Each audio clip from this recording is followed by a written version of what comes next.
जय गुरु जी, शुक्राना गुरु जी। संगत जी, आज के अध्याय को जो कि ऑटोबायोग्राफी ऑफ अ योगी की बुक में से ही लिया गया है, उसमें बताया जा रहा है कि किस तरह से जब परमहंस जी से एक बच्चे ने प्रश्न किया कि गुरु जी, मुझे कृपा करके बताइए कि क्या मैं सन्यास के मार्ग में सदा आपके साथ रहूँगा। तो परमहंस जी ने उसको उत्तर दिया, तुम्हें बलपूर्वक तुम्हारे घर ले जाया जाएगा और बाद में तुम्हारा विवाह कर दिया जाएगा। उस बच्चे ने परमहंस जी की बात पर विश्वास नहीं किया और उग्रता से कहा, केवल मेरी लाश को ही घर ले जाया जा सकेगा। परंतु कुछ महीनों के बाद ही परमहंस जी के द्वारा कहे गए शब्द सही साबित हुए और कुछ वर्ष बाद उसका विवाह भी हो गया। अनेक प्रश्नों के जब परमहंस जी ने उत्तर दिए तो उनसे काशी नाम के एक बच्चे ने भी प्रश्न पूछा। यह लगभग 12 वर्ष का अत्यंत कुशाग्र बुद्धि वाला विद्यार्थी था और सबका प्रिय था। उसने पूछा, गुरुजी, मेरे भाग्य में क्या लिखा है? तो परमहंस जी ने उत्तर दिया, तुम्हारी शीघ्र ही मृत्यु हो जाएगी। जब परमहंस जी ने उस बच्चे को ऐसा उत्तर दिया, उनके मुंह से जब ये शब्द निकल गए तो उनको बहुत ही ज़्यादा धक्का लगा और दुख हुआ। उन्होंने कहा कि अपने को ऐसा एक बच्चा मानकर जिसके मुंह से निकले हुए शब्द दूसरों को आपत्ति में डाल देते हैं, वे मन ही मन अपनी भर्त्सना करने लगे और किसी और का प्रश्न का उत्तर देने से उन्होंने साफ इनकार कर दिया। परंतु विद्यालय में लौटने के बाद काशी उनके कमरे में जाता है और उनसे कहता है, यदि मेरी मृत्यु हो गई तो मेरा नया जन्म होने के बाद क्या आप मुझे ढूंढकर फिर से आध्यात्मिक मार्ग पर वापस ले आएंगे? तो परमहंस जी यहाँ पर उस गूढ़ ज्ञान से संबंधित उत्तरदायित्व को नकारने के लिए विवश हो जाते हैं। परंतु उसके बाद कई सप्ताहों तक काशी उनके पीछे लगा रहा। अंततः उन्होंने उसको जब टूटने के कगार पर देखा तो आश्वासन दे दिया, हाँ, मैंने वचन दिया, यदि भगवान मेरी मदद करेंगे तो मैं तुम्हें ढूंढने का प्रयास करूंगा। जब परमहंस जी गर्मियों की छुट्टियों में कुछ दिनों के लिए बाहर जा रहे थे तो इस बात का उन्हें खेद था कि काशी को अपने साथ नहीं ले जा सकते।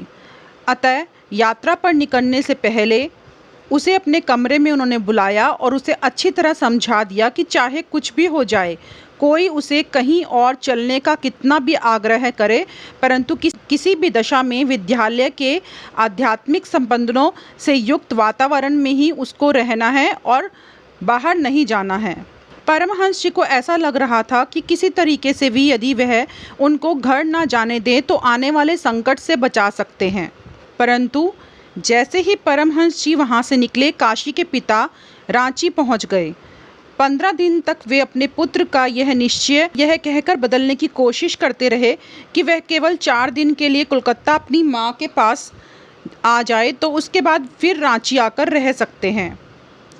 काशी ने कई बार उनको इनकार किया। आखिरकार उनको पिता ने ये धमकी दी कि पुलिस की सहायता से वो उसको ले जाएंगे। इस धमकी से काशी विचलित हो गया। उसके कारण कोई विद्यालय की बदनामी ना हो, इस डर के कारण वह उनके साथ चला गया। इसके कुछ ही दिन बाद जब परमहंस जी रांची वापस लौट कर आते हैं तो उन्होंने सुना कि काशी को कैसे ले जाया गया। परमहंस जी तुरंत कोलकाता जाने वाली रेलगाड़ी में बैठ जाते हैं और वहां पहुंचकर उन्होंने एक घोड़ा गाड़ी किराए पर ली और जैसे ही वो हावड़ा पुल को पार करके आगे बढ़े, सबसे पहले उन्हें जो लोग दिखाई दिए वे काशी के पिता और अन्य संबंधी जन, सब सूतक के वस्त्र धारण किए हुए थे। परमहंस जी ने चिल्लाकर उनको गाड़ी रोकने के लिए कहा और नीचे कूदकर उस अभागे पिता की ओर गुस्से से घूरने लगे।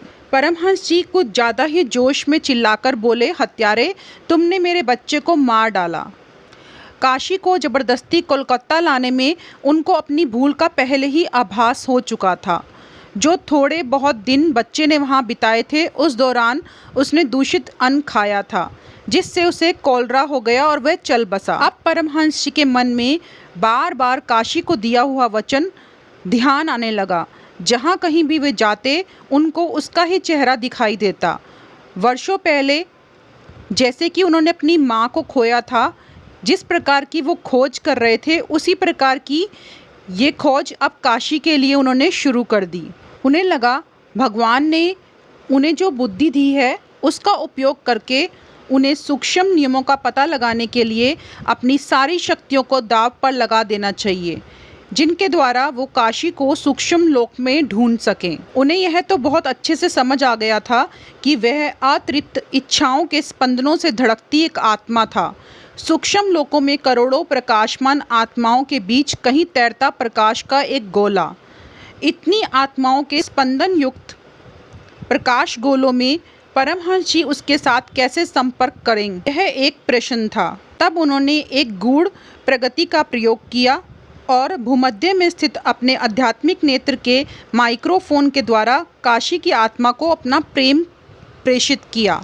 अपने हाथों को आकाश की ओर उठाकर उनका एंटीना की तरह उपयोग करते हुए परमहंस जी उस स्थान की दिशा का पता लगाने के लिए प्राय गोल गोल घुमा करते, जिसमें उनको विश्वास था कि काशी का किसी गर्भ में पुनः जन्म हो चुका था। काशी की मृत्यु के लगभग 6 महीनों तक परमहंस जी ने ये अभ्यास लगातार किया। कोलकाता के भीड़ भरे बाजार में एक दिन परमहंस जी अपने मित्रों के साथ पैदल जा रहे थे तो सदा की भांति उन्होंने अपने हाथ ऊपर उठा दिए। उस दिन पहली बार उन्हें ऐसा लगा कि कुछ प्रत्युत्तर मिल रहा था। अपनी उंगलियों और हथेलियों से नीचे उतरते विद्युत संवेदनों को अनुभव कर वे पुलकित हो उठे।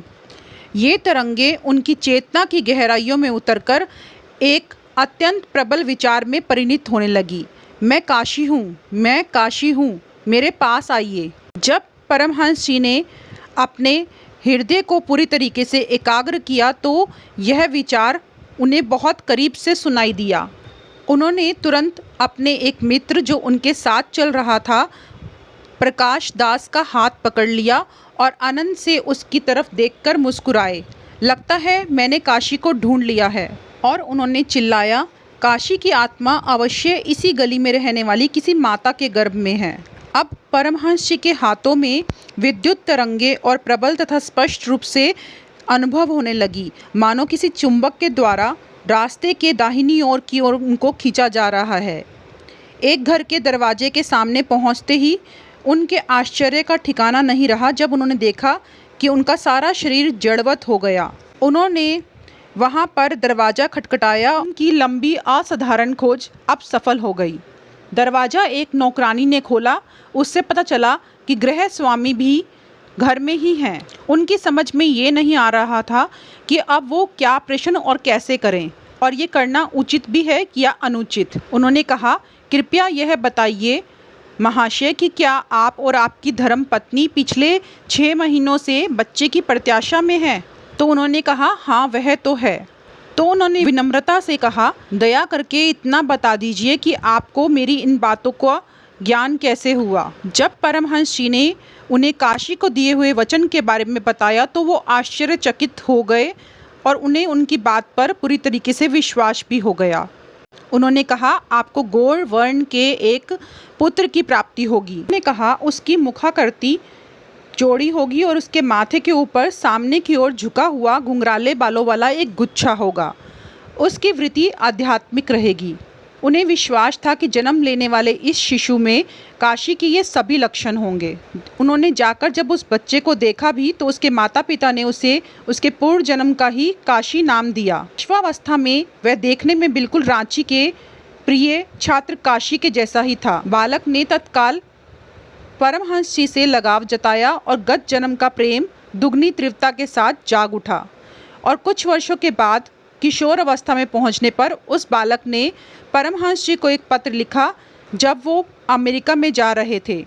उसने संन्यास मार्ग का अवलंबन करने की अपनी तीव्र आकांक्षा उसमें व्यक्त की। तो परमहंस जी ने उसे हिमालय के एक सद्गुरु के पास जाने का सुझाव दिया। उस गुरु ने पुनः जन्म हुए काशी को शिष्य के रूप में स्वीकार कर लिया। जय गुरु जी। संगत जी, आज के सत्संग को मैं यहीं विराम देती हूँ। आगे के सत्संग को हम नेक्स्ट वीडियो में कंटिन्यू करेंगे। जय गुरु जी। शुक्राना गुरु जी।